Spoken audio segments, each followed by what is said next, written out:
Hello, welcome to another live. Thank you so much for joining me. If you're new here, my name is Laken and I go live every Wednesday at 1 p.m. Eastern to answer any questions that you have about goals, planning, life, whatever it is that you're struggling with or you need some extra help with in relation to your personal goals. And I am going to kick it off with our first question that we always start with, which is, what are you drinking? If you are here live, say hello. Let us know in the chat what you're drinking while you're hanging out live. And if you are part of the replay fam, thank you so much for watching the replay. I would love for you to comment down below with what you're drinking or what you're doing while you're watching the replay. I just have an iced coffee today from Dunkin'. I had like a free drink coupon credit, whatever that was going to expire. So I went and got it. And because it was like a free drink, I got like a flavoring in it. And I don't like it. I'm not going to lie to you. This is why I stick to plain coffee. Okay. Good morning. Coffee and water, Diet Coke. Tammy, oh my gosh, all that work you did. It's okay. It's one day. It's one Diet Coke, right? Like you, we're not an all or nothing kind of family, right? Tea, Diet Coke with your Zaxby lunch. Yum, yeah, that sounds good. Good morning, drinking water and walking at the park. I love that you go walking, Julie. Love that. Peanut butter cup coffee from Dunkin'. Claire, I did not know that was an option. I'm not sure I want peanut butter. I love peanut butter cups. I'm not sure I want it in my coffee though. Blackberry seltzer, decaf, coffee and water. Brittany, thank you for being my guinea pig. If your YouTube name or your Facebook name is not the name that you prefer to go by, please include your name in the comment. That way I can always reference you by the name that you choose to go by. No drink for me, cooking dinner, coffee with frothy milk, yum, Victoria Gray tea. First time here, Viv, welcome. Thank you for joining us. Cold coffee from the morning. Right, that's different than iced coffee, right? That's coffee that was hot at one point and now is cold. I also had to microwave my hot coffee this morning too. Half and half iced tea, coffee, diet cherry, wild Pepsi. Ooh, yum. All right. So many delicious drinks. So many of you here live hanging out, excited to chat. What is on your mind? Questions that you have, pop them in the chat. If you don't know how to phrase into a question and you just want to put topic, blah, blah, blah, it could just be a topic that you want to chat about. And if you're watching the replay, you are always welcome to submit questions in the comments of the prior replay. And if I don't feel like I can answer it in comment, like it would take too long, I will answer it on the following live.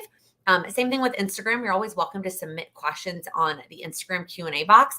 And if I feel like it can't be answered I used to say a 15-second Instagram story, but now I got 60 seconds on Instagram. If I can't answer it on Instagram, okay, lighting, I will answer it here on the live. But we don't have any pre-submitted questions today either way. I answered all the questions, caught up. So let's get to it. Oh my gosh, Robin, Ovaltine. Haven't had it since I was a kid, but your son requested it. I used to drink Ovaltine all the time. I also loved milk as a kid, like very much. But Ovaltine, oh my God, so delicious. Amanda, this might be too much for a topic question. How do I take my brain dump with all the ideas and put them into a priority list for goals? It's not too much.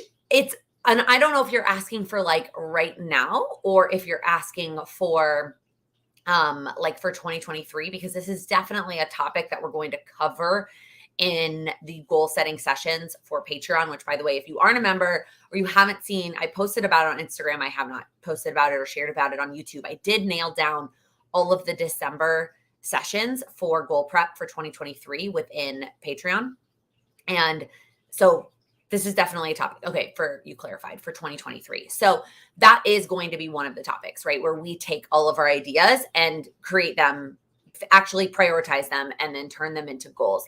To answer for you now, if you want to start now, or if you are, you want to get ahead of the game, the number one thing that I can tell you is to think about what would make the biggest impact overall. Because and I don't necessarily mean that it has to be like the most, what other people, if you watch a video from Monday, it doesn't have to be what other people would consider big. But I mean, for you individually, to me, I ultimately believe, and I said this in that video too, the purpose of goals is to change our lives to make us happier. Period. End of story. And so if you have all of these ideas and they could all apply to that. Which ones are going to have a bigger impact? And that's going to be different for every person. Everybody's impact is going to be different. I would also ask yourself, are there things that need to happen in a certain order, right? There are sometimes, I actually literally just realized this is a business related thing, but I did something and I like moved on to another thing today. And I was like, I should have done that in the other order. Like if I had probably stopped to think about it a little bit, I would have switched up the order on those. So think about if things need to go in a certain order. Also, don't feel like you have to make the most perfect, absolute best decision to just get started, right? I know that like going into this year, I mean, I've worked with you and I know you personally, you had originally had these like plans for each of the quarters, right? For 2022. You don't need that for 2023. It was nice. It worked out for your life that way. And this year, it doesn't have to be that way every year. You don't have to know, like, my guess is you're thinking like the priority list needs to be like the whole plan for the year. Right now, you just need to pick one to start with and then remind yourself that you are able to change your mind at any time. You can drop that goal, you can make another goal more important. You're allowed to change your mind at any time. So for now, instead of worrying about it all being in the perfect ABC priority order, one, two, three makes more sense there. Start by just trying to figure out what's number one. What's the number one thing you want to prioritize?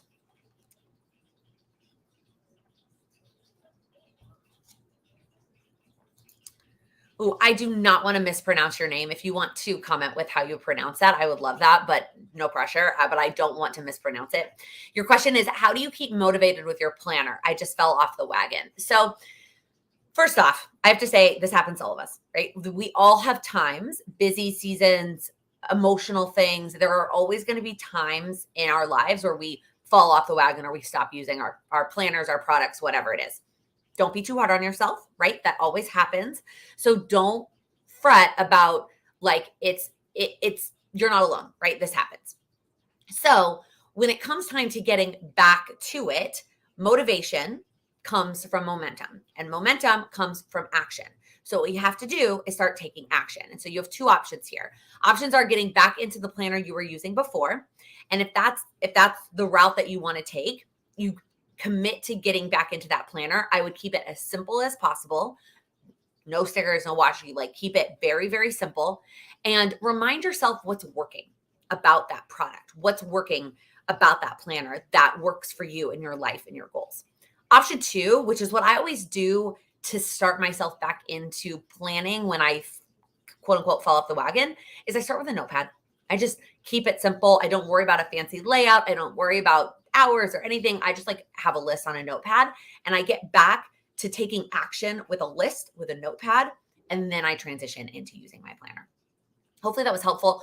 Also, I don't know if it was last year or the year before last. So there's a series that I didn't even realize till she reached out this year that we've done this. This will be the 5th year. So for the last 4 years, a bunch of YouTubers have posted videos in December. There's one every day in December that's like a planner tip, and there's always a theme. And one of the themes, and I can't remember if it was the 21 videos or the 2020 videos, was getting out of a planner funk.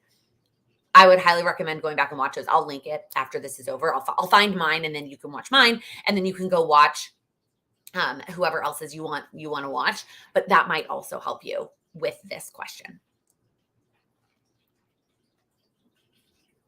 Jose. That is a beautiful name. Thank you for sharing the pronunciation. Oh, Melissa, I like this suggestion for Amanda. Give each thing in your brain dump a score of what feels most important to you. Yeah, this is actually, Amanda, you could go back and watch session 2 of Accelerate Your Goals, which was the course I taught last year.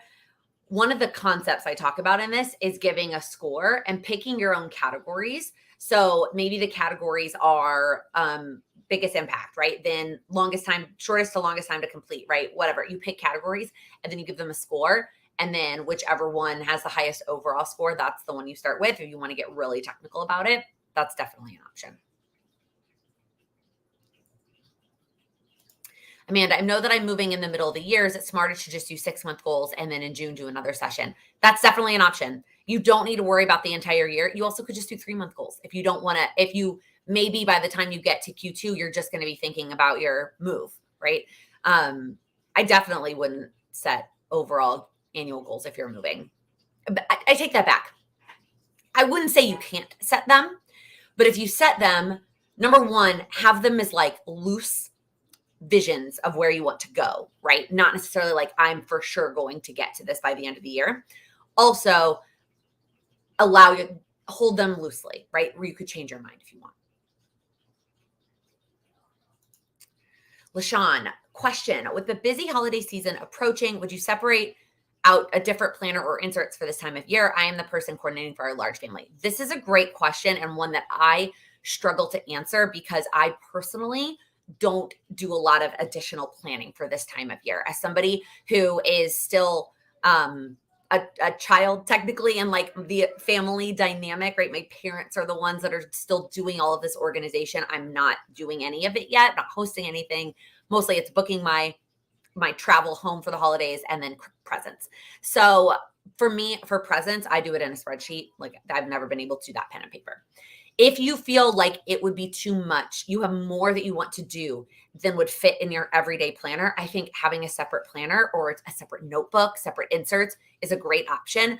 I'm going to point you towards a YouTube channel she does not post regularly anymore, but she has posted about this topic in the past, and that's Happily a Housewife. I know she changed her name on Instagram. I don't think she changed it here on YouTube because she doesn't post on YouTube anymore, but she's done videos about this in the past. She almost always has had a holiday notebook that's dedicated strictly to holiday planning. I would recommend checking out her videos if you want some specifics on like how to go about that process. Great question though.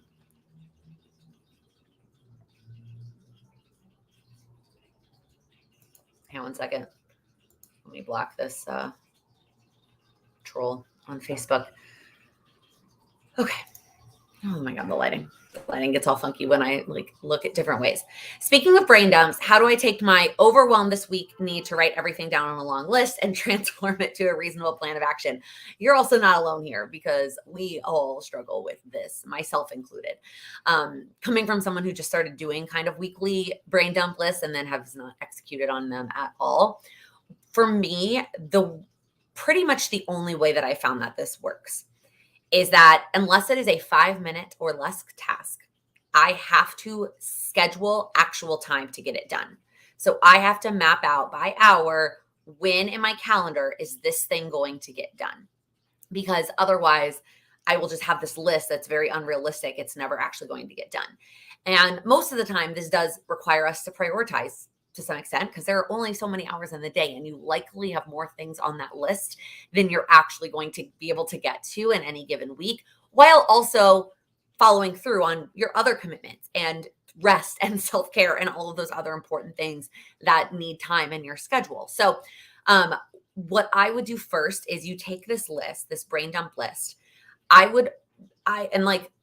haven't ever actually like put this, what I'm about to say, out of my head, but like step one is crossing things off for me.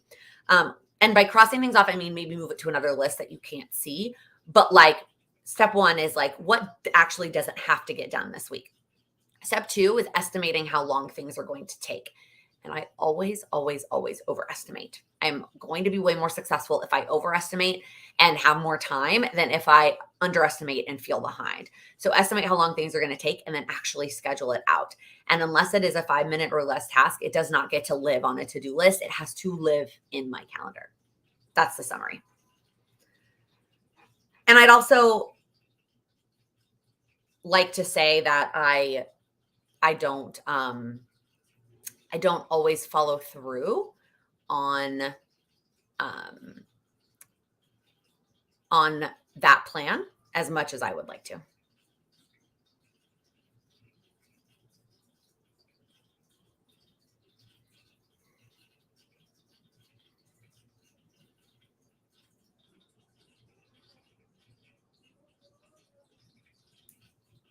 This is a good recommendation too, Jennifer. I also have created sticky note lists and put them on the daily pages of my planner for record so I can refer to it in the future.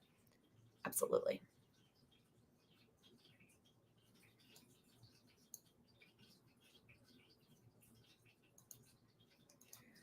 Holly, my husband are slowly taking over handling the holiday events, and I just use a notebook to brain dump ideas and things we need, or I use the big blank page in my Moxie Life weekly spreads. also a great option.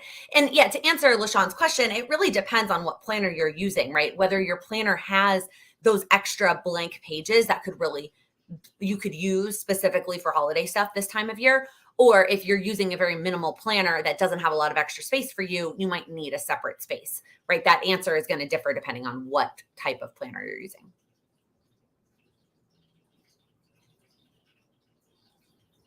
Viv, how do you know if you're a weekly or a daily planner? That is a great question. Um, I'm trying to come up with like a simple answer, but at the end of it, for me, is trial and error.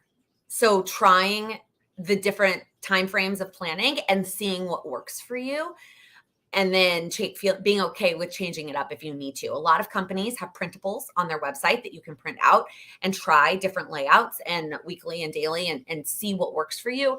And then go, like, it's an experiment. It's a trial and error. And then also remembering that it's okay to change your mind depending on the season of life that you're in, right? Like if you are in a time where there was a time that I didn't use a daily planner at all. Based on, I was working a 9-to-5 corporate job.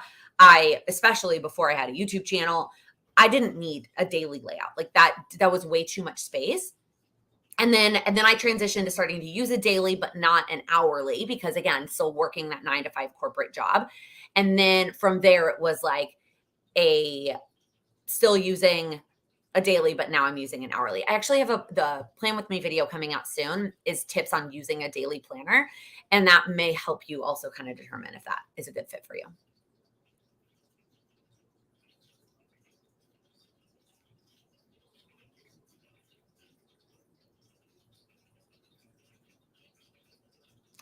Ooh, Holly, this is a good reminder for that topic. Daily planners gave me too much room to add to-do list items that I have no way to accomplish. So I use a weekly because of that. Yeah, it really depends on how much time outside of your other life commitments, what are you planning, right?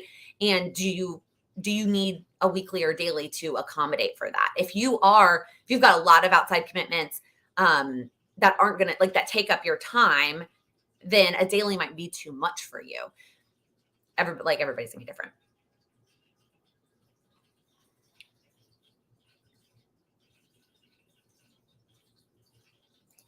Mindy, living part-time at home, part-time at my mom's house, 5 hours away every other month. Whew. To help after dad died. First off, I'm very, very sorry for your loss. I work remotely, but have been so distracted by all that needs to be done. Any suggestions? So I think if you're saying, first off, right now, I feel like you are in this kind of transition, likely. And so don't feel like you need to also be doing all of the things you were doing before, all the things that you want to do, right? The likelihood that you have the time capacity or even the emotional capacity to do all of the things is probably going to be difficult. So I would make sure that you're not putting too much pressure on yourself. All these things by are they things that you need to be done? Are they things that you want to be done? Now, that said, you probably do also have a lot of things that need to be done. So I would start first, get it all out of your head, right? We feel like that's the topic so far today is brain dumps. Get it all out of your head. And then start prioritizing and remind yourself that it doesn't all have to get done today or tomorrow or even this month, right? I'm sure you want to get through some of those things as quickly as possible. But if you try to cram too much in, that's going to lead to overwhelm, and then it's going to lead to inaction. You're better off simplifying your list, prioritizing, saying, for now, this is what I'm going to focus on, getting those things done, and then pulling the other things from the list as the time goes on. Always remember, break it down, smaller steps, schedule in those smaller steps, and just start chipping it away a little bit at a time. It likely feels like a lot, and as long as it feels that way, it's harder to get started. And so you're just better off breaking it down into smaller steps and start chipping it away a little bit at a time while not being too hard on yourself right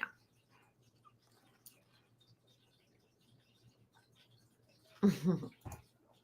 Oh, Carrie, after the year I've had, what's a good suggestion for jumping back into goals? Should I wait for the new year or try now, knowing things will change? You have had so many things. Because of Carrie's participation in the Patreon community, I know all the things that have been going on for her. And I know that you had quite the year. for you specifically, and this can apply to other people as well, if you feel like this year has not gone the way that you wanted it to go, right? If this year has, because of things outside of your control or even things within your control, if this year has not looked the way that you wanted it to look, I think the best way, and I kind of said this on Instagram earlier, answering a very different but similar question, I would not put too much pressure on yourself to do a lot in the next 2.5 months, but not completely give up on it either. And so what I would do is I'd pick one thing. I would pick one thing that's important to you that you would like to spend time on and prioritize and focus on for the next 2.5 months. And it doesn't have to be massive progress. It doesn't have to be life-changing, but one thing that's important to you that you can spend time on to help give you that momentum going into the new year. Because if you just say like, I'm going to wait, I'm just not going to do anything for 2.5 months and like jump back in January 1st, while some of that new year momentum, that like excitement about January 1st is going to help you, some of it is also, it's going to be hard if you have taken off that much time. That makes sense. So I would pick one small thing to focus on, one focus, one priority, and allow that to help you build momentum for the new year, but not worrying about setting a bunch of goals and overwhelming yourself.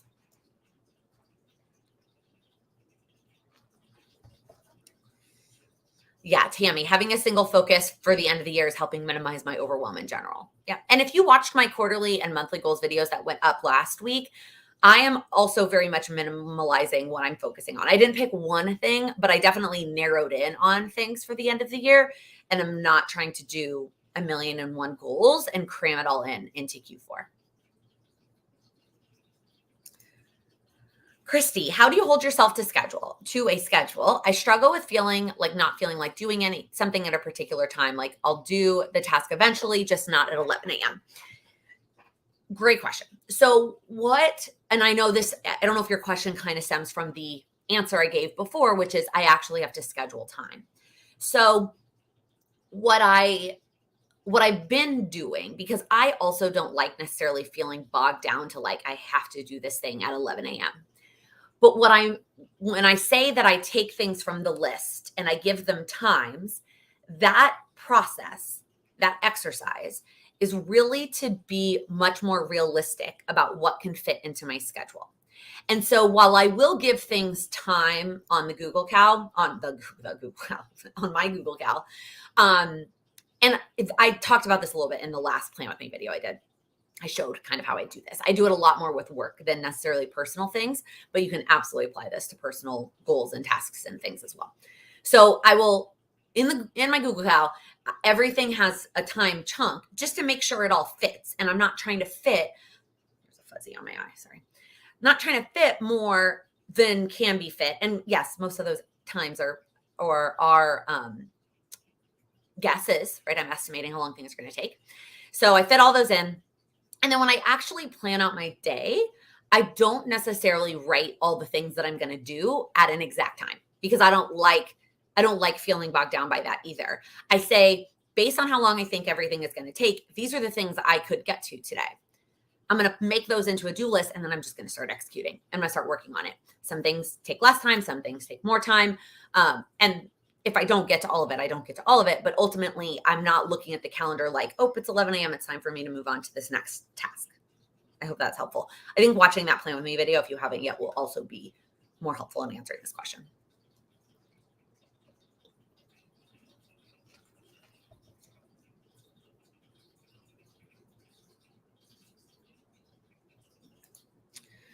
I spend so much time planning because it calms me. You're not alone there for sure.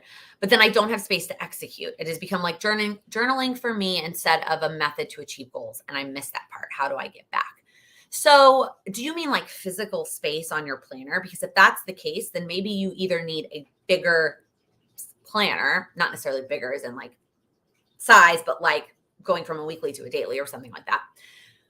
Or maybe it's two separate planners, right? Maybe you have a planner that is journaling and calming and decorative and like that kind of self-care for you.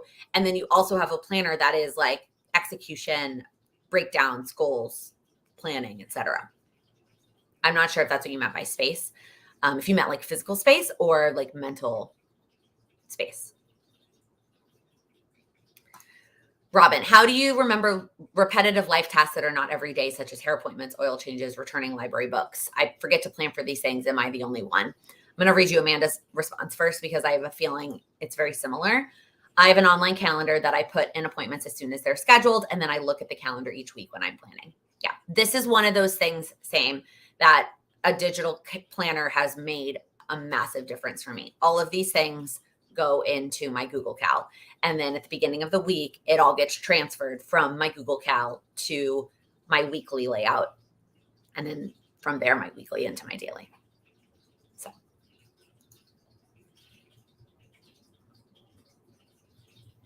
Mindy, do you find the eat the big frog first method works for you? When I try that, I end up not doing anything because I'm avoiding doing the toughest thing first. I just do what I want.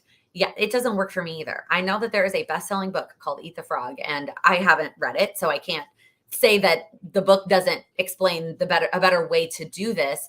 But for me, I'm the same way. I need to start with a task that is either I'm really excited about, is really mindless or easy for me. And you'll know this when I when I do my plan with me's, you'll see like the first task of the day is typically something that like I've done a million times before, or it's just not like, it's not a big scary project because I need to just start that momentum.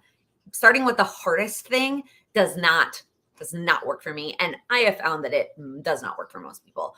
Most of us need to start with either something smaller, simpler, more exciting, not the toughest, hardest thing on your list. For me, and I saw a diagram of this somewhere, but I don't think I saved it. It's like it's a roller coaster. So I start with the like easier tasks first thing, and then build my way up, do the hardest stuff in the middle, and then end my day with the easiest, with more easy tasks, right? That's just kind of also how my energy goes and how my brain works. Oh, Robin, you mean you get your hair done and then you never look ahead to think I'll do this again? Okay, so it depends on the thing. For some things, I will immediately schedule the next one when I am there. And then even if I have to like cancel or reschedule, that's fine. But I will schedule the next one when I'm at the thing so that it's already done.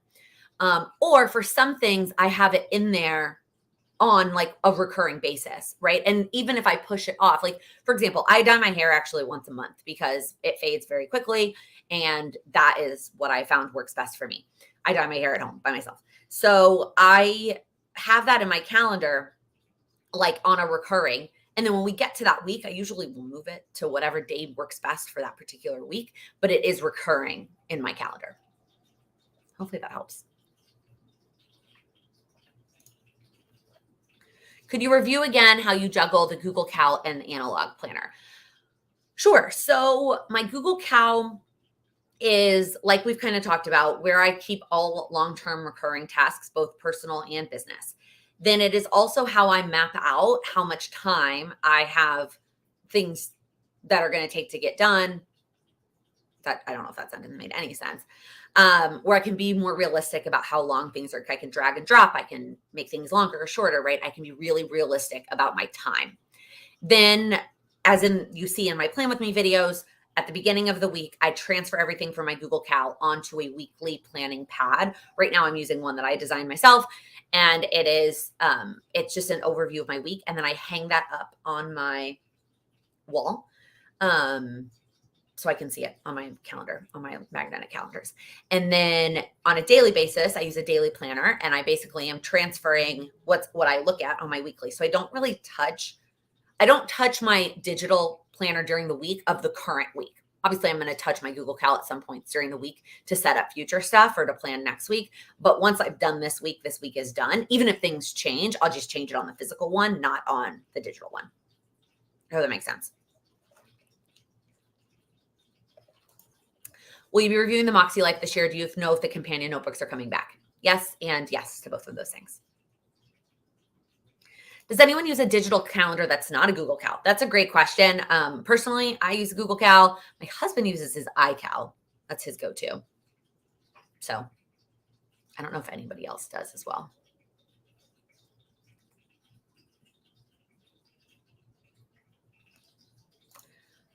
Mindy, sometimes this stuff makes me feel like a failure when what supposedly works for others never works for me.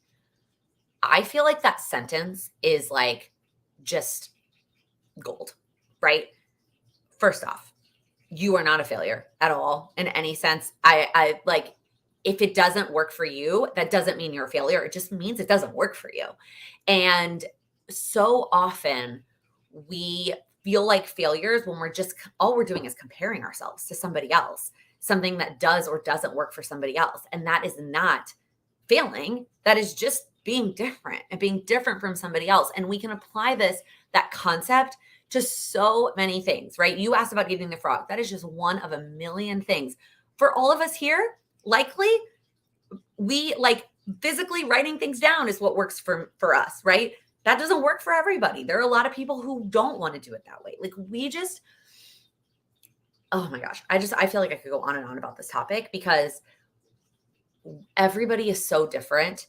And part of life and goals also is figuring out what works for you and not feeling bad about it.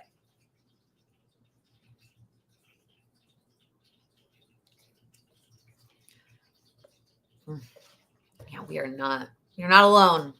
Not alone. Lisa, debating grouping my book tracking and goals into one planner for 23. Thoughts on combining two unrelated items in one planner? This is a great question. And her and I messaged about it a little bit yesterday. So I do a little bit of background on what she's asking about here. But commenting on putting two unrelated items into one planner.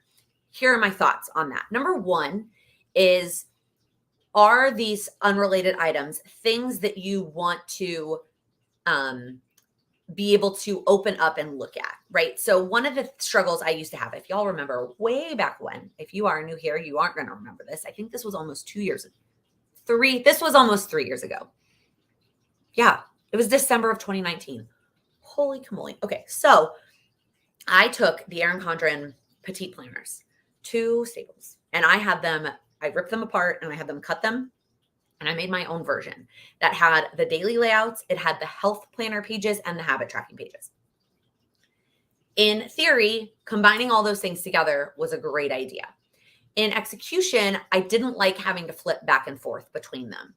So if one of the items is something you would want to leave it open and like you want to be able to look at, but one of them isn't, then it works. But if they're both things that you want to be able to like flip back and forth between, that might not work well for you. So that's number one.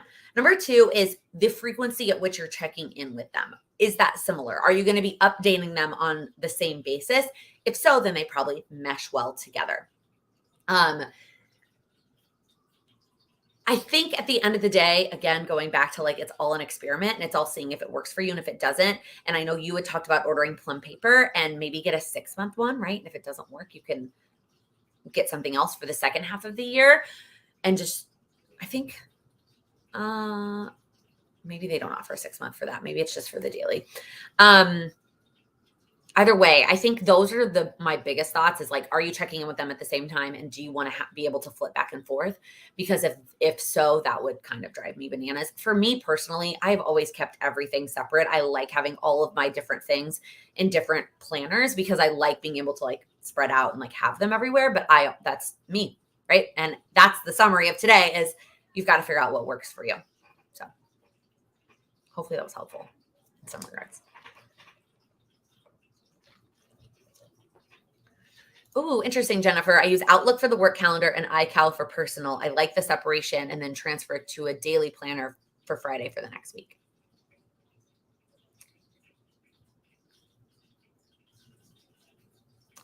Oh, Maggie, I had major failure feelings after my biggest goal didn't work out, but it's okay. Everyone's timing is different. Yep. There are so many factors to our goals working or not working, and prioritizing or changing your goals is not failing. Robin, can you recommend a magnetic weekly wall calendar? I cannot think of one that is magnetic off the top of my head. For the longest time, I used the Ink and Volt one. The biggest negative to me on that one is that the Saturday and Sunday was not included, did not have the same amount of space. With any wall, with any kind of like notepad, you can always add magnets to it. Like I used to own some of that like magnet tape, basically, that you would like, it would look like a roll of tape, but it was a magnet. And so you would cut how much you need and stick it on whatever, and then you could stick it up. I have to think about that. I can't think of one that's, and I guess I don't know. Do you want one that's like a paper ripping it off kind of thing? Or if you want like a dry erase where you're like erasing it and reusing it? I think Chrissy and Designs has like the dry erase version, if that's what you're looking for. Will you continue to use Power Sheets? No, I've shared this in a few places at this point. If you have not heard, I am no longer an affiliate for the company, and I will not be personally using Power Sheets next year. I did post a review video today for those of you who do want to see the changes of the new product, but I am not personally using them.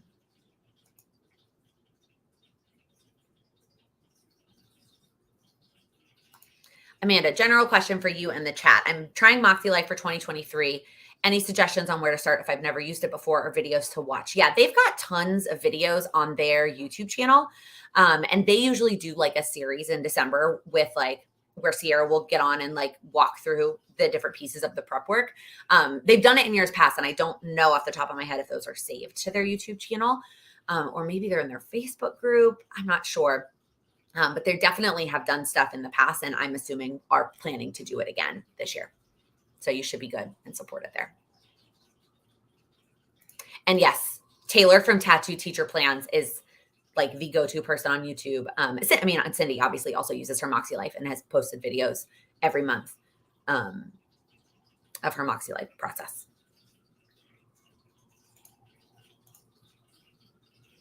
Mindy, I know of a good magnetic calendar. Is it okay for me to add a link when I work for the company? Go for it. No, yeah. If you have a magnetic calendar to recommend, even if you work for the company, feel free.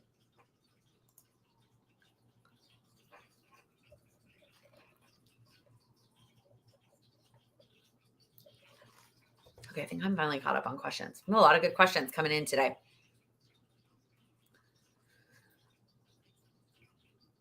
Anything else?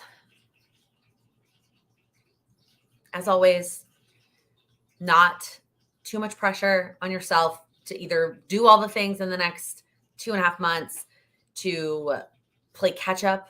That is not what we're going for.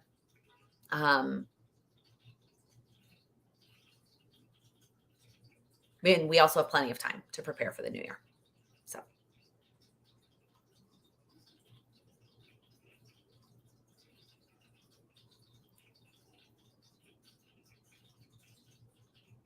Any other questions? Otherwise, I will wrap us up with my...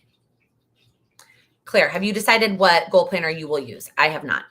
If I am even going to use a set goal planner, I haven't decided yet. I have this whole stack of goal planners here still to review, but they're all bound. And if you've been around, you know, I don't like bound planners. So.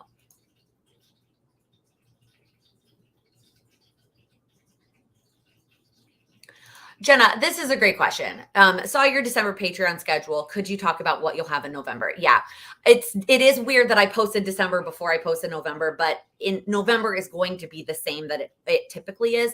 So if you go to Patreon, if you go to the Patreon, like the actual patreon.com/goalswithlaken, the calendar posts are open to the public. You can always see the calendar. So you can go back and look at October, September, et cetera, et cetera. November will be like those. So there will be 2 silent co-workings, one during the day for those who need help during the day and for our Europe friends, and then one in the evening. There will be the monthly live Q&A, and then the monthly goal setting session. That will be just 1 hour setting us up for December. So all of that in November will be exactly the same as it is every other month of the year. I just wanted to get that December calendar out because there is so much more in December, and you might feel a lot more inspired to try and attend live in December as you prepare for 2023, as opposed to the monthly ones where you might be okay catching the replay. So the November calendar It did feel weird to post them out of order, but I haven't finalized actually the November dates yet, but it will look very, very, very similar to October's. Do you follow Jen Ross? She just Everested and it was so inspirational. I do follow her. I saw on Instagram that she Everested. I haven't watched any of her content on it yet, if there is content on it yet. I've been a little behind on YouTube and catching up on YouTube. I'm trying to get better about it. Oh, whiteboard style. Okay, maybe check out Chrissy Ann Designs, and then I think Mindy was going to link one maybe. Tammy, what has helped you the most get out of a reading slump? So one of two things. One is going back and rereading something I know that I really liked, or being okay with paying for a new book that I'm really excited about. Usually if I'm in a slump, it's because I am trying to force something that's not working, whether that's fiction or nonfiction. And especially when I've been trying to like read the books I have or only read books from the library, that has also not helped with the reading slump. So sometimes I'm just like, no, you can spend money in order to help get out of that reading slump. Sasha, do you have any good books on goal setting you can recommend? So I always say that my number one recommendation for books for goal setting are books related to your specific goals. And so finding a book that is going to be specific to whatever it is you're working on. That said, I have two general goal setting books that I do like to recommend. The first one is The Lazy Genius Way from Kendra Adachi. And the second one is Soundtracks by John Acuff. Maggie, did you already talk about what advent calendars you're getting? I feel like we talk about advent calendars almost every week.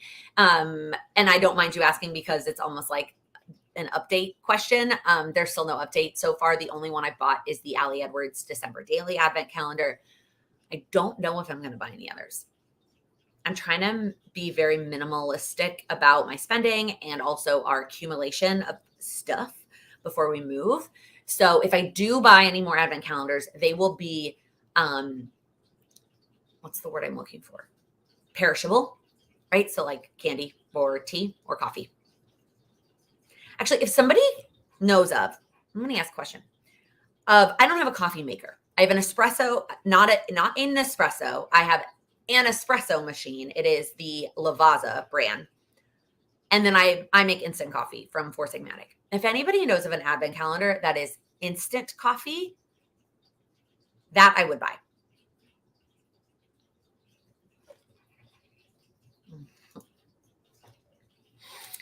LaShawn, if you decide to develop something different for your personal use, will you be sharing? I have not decided on that yet. I may have spent a little time on the plane over the weekend playing around. That is all I'll say. Wendy, do you use an app to track your Pomodoro cycles or just a timer on your phone? So I do use an app so that it's already, I don't have to like change it between 25 minutes and 5 minutes or whatever. The app I use is called Focus Keeper. And I don't use it for any of the other features of like their tracking and knowing how many I did or whatever. I use it literally just for the timer to be able to like press play, and it does 25-5, 25-5, 25-5, 25-25. And I just follow it. Like I literally almost let it go pretty much all day. I just like follow it along. I hardly ever pause it. Wednesdays are the one day. Then, well, let me take that back. I always have to stop it if I have a one-on-one coaching call. And then Wednesdays, I have to stop it because it never lines up perfectly with the live. So.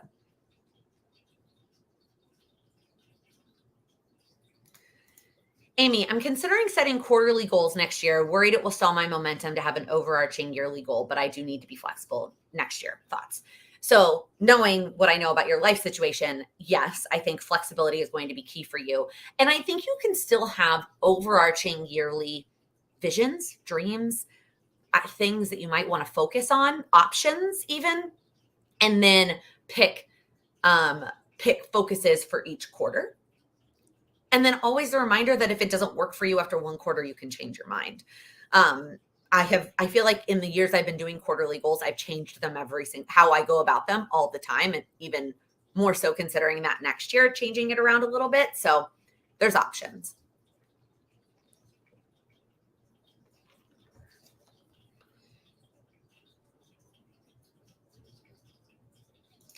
Maggie, so excited for December daily videos. Yeah, I haven't decided if I'm going to do, I have a couple different ideas.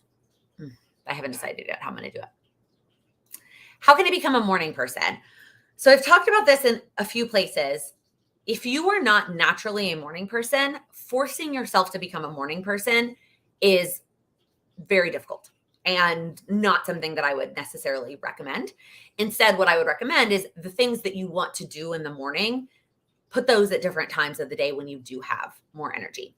That said, if you do want to wake up earlier, my recommendation is always to start small and to build your way up.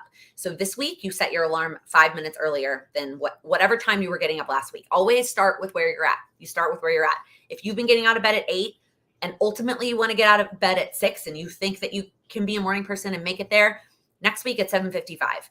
Yes, it is going to take you, if you do the math, a long time, 24 weeks to get down to 6 a.m. But it's going to be much more sustainable for you to do it that way than to just wake up at 6 a.m. starting tomorrow.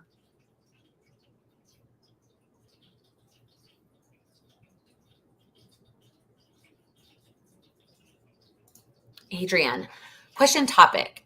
What is a good planner system when it's more information coming in and being available? I need paper for quick access. I don't know if I fully understand your question about information coming in and being available. Where's a good planner? It might, if you're talking about like you have more, instead of like planning and preparing, it's more like documenting.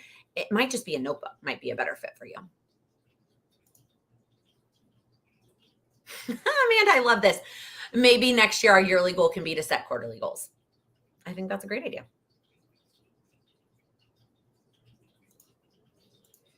Viv, if you're considering some help with goal setting and planning, would you recommend the Patreon group or one-on-one session? I think it depends on whether you feel like you are looking just more for some additional accountability, and those goal setting sessions and the community of the Patreon would be enough for you. And that once you kind of have that layer of accountability, you can take action. If you really feel like you are like that's not enough and you need somebody really to kind of be there right beside you, telling you exactly what you need to get done, especially if you have one in particular goal that you really want to focus on, that's when I would recommend one-on-one. Please feel free to DM me on Instagram if you want to chat. We can chat further about like your individual goals, your goal setting history, and figure out which one would be a better fit for you.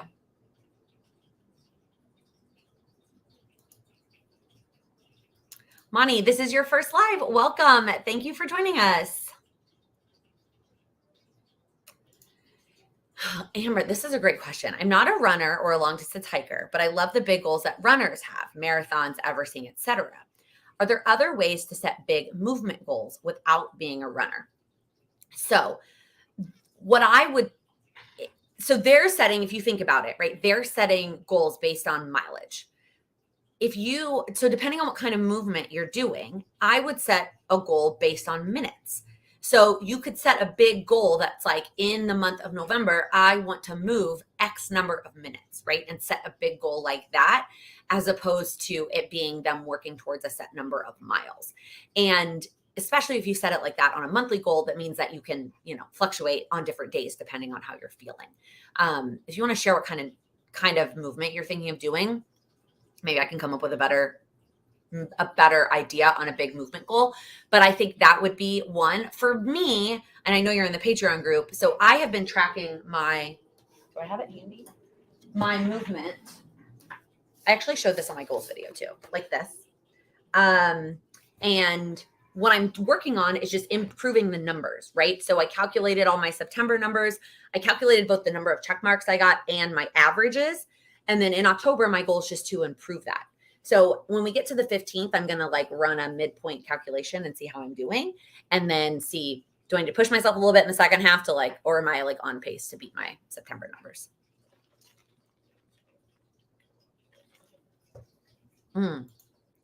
Adrienne, homeschooling, homemaker. My husband is in grad school helping with community volunteer stuff. You have a lot on your plate, my friend. Some stuff is time-based, but also jotting stuff down is needed. Yeah, it sounds like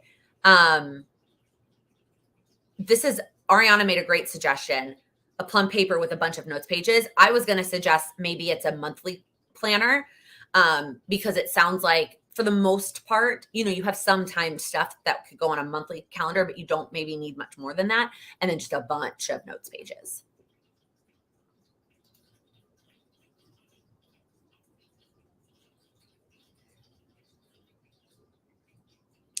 Oh, I'm really just a treadmill person. I blew up my knee at 18, so running puts way too much pressure. Absolutely. I would set mileage goals then, right? Like they're setting a goal to do it in a set amount of time, or you could set minute goals. You can do that too.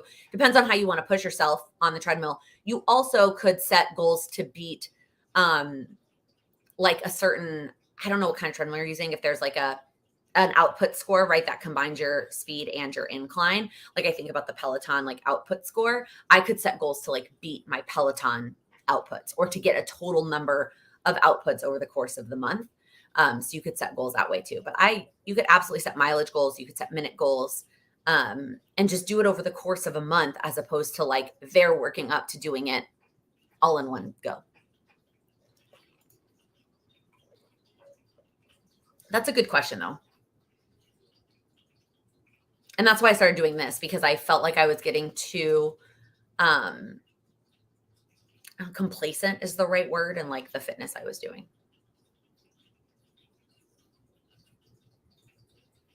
Okay. Lots of great questions today. I feel like y'all came prepared to chat. And I always very much appreciate that and appreciate your participation. If you have any last minute questions, feel free to drop them in the chat. But I'm going to go ahead and ask you our last go-to question that I ask you every single week, which is, what is one small thing, I should add the word small here, you will do this week to make progress on your goals? It doesn't have to be big. What is one small action step that you're planning to take? For me, we have our silent co-working session tonight at Patreon, and I'm going to actually just work on my personal goals. It's working on my yearly prep list. That was prep list. What did I say?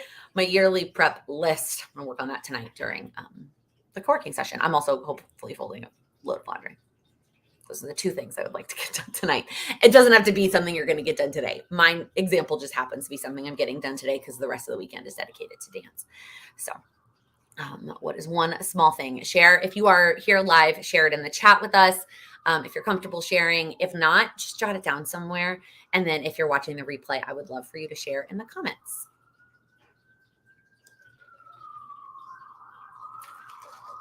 So I didn't even get close to finishing my coffee. Ariel, I'm going to hold on to my water bottle like my life depends on it. Have fun brainstorming for next year. It makes me excited. Figuring out when I can work out a third day during the week. Love that. Actually fill in your daily health planner, Kelly. Absolutely. Set a timer. Put it somewhere where you can't miss it, right? Are you not filling it in because you forget or because you aren't excited about what you're writing down? Continue to research planners for next year, both goals and day-to-day. Feel you on that. Looking for a class on Skillshare. That's exciting.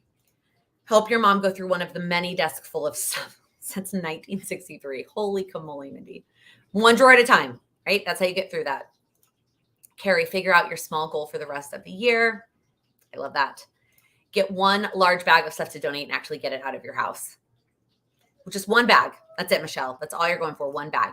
Writing instructions for a project so someone else can take over it. Maggie, that's huge. Is this weekend the dance show? No, next weekend is, but this weekend is tech. So lots of prep work to do this weekend. Doing bulk cooking this week and do Pomodoro housework. We've been on the road for a couple of weeks. Love both of those things. Schedule out my fitness classes for the next week. Yes. Fold 2 baskets of clothes. I love it. Purchase labels for marketing, QR codes for your fall promotions. That's exciting. Everything, all of the QR codes nowadays. Keep reading your book. I love that. Small progress, y'all, is still progress. Please, please, please don't forget that. All right. Thank you so much for hanging out with me today. If you wouldn't mind giving this video a thumbs up before you head out, I would greatly appreciate that. And if you're new here, click that subscribe button. I upload new videos every Monday, Wednesday, and Friday focused on helping you achieve your goals. Thank you all so much for watching.